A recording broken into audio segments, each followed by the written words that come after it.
ఆ డిసెంబర్ 1వ తారీఖు నుంచి 9వ తారీఖు దాకా విజయోత్సవాలు జరుపుతారట. ఎందుకు నాయన? తుపాకులు పెట్టి వసూలు బాగా చేసినామనా? కాంట్రాక్టుల కోసం గల్లాలు పట్టుకొని క్యాబినెట్లో కొట్లాడుకుంటున్నామనా?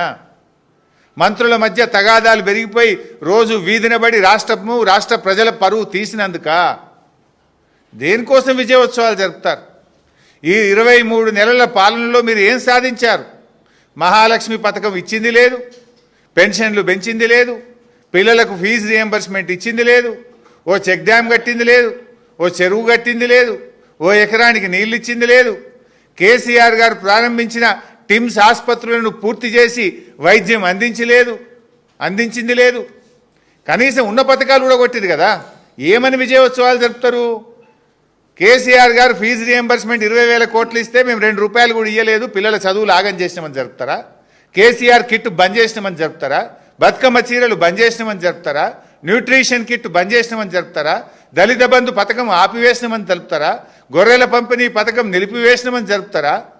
హైదరాబాద్లో ఒక ఇల్లు కట్టలేదు కానీ హైడ్రా పేరిట వేలాది ఇండ్లు నేలమట్టం చేసినాం, పేదల బతుకులు కూల్చినామని చెప్పి విజయోత్సవాలు జరుపుతారా? దేనికోసం విజయోత్సవాలు జరుపుతారు? కట్టిన ఇల్లు పెట్టిన పొయ్యిలాగా ఈ రాష్ట్రాన్ని మీకు ఇచ్చాం. అద్భుతమైన రాష్ట్రం, పెట్టుబడులకు స్వర్గధామంగా. ఇలా అద్భుతమైన రాష్ట్రాన్ని మీ చేతుల్లో పెడితే ఇలా ఆగం చేసింది కదా రాష్ట్రాన్ని మీరు.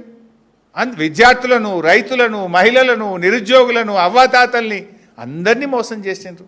అసలు మీరు మోసం చేయని వర్గం ఏదైనా ఉందా? 6 గ్యారంటీలకు దిక్కు లేదు, 420 హామీలకు ఊసే లేదు, ఇంకా విజయోత్సవాలు జరుపు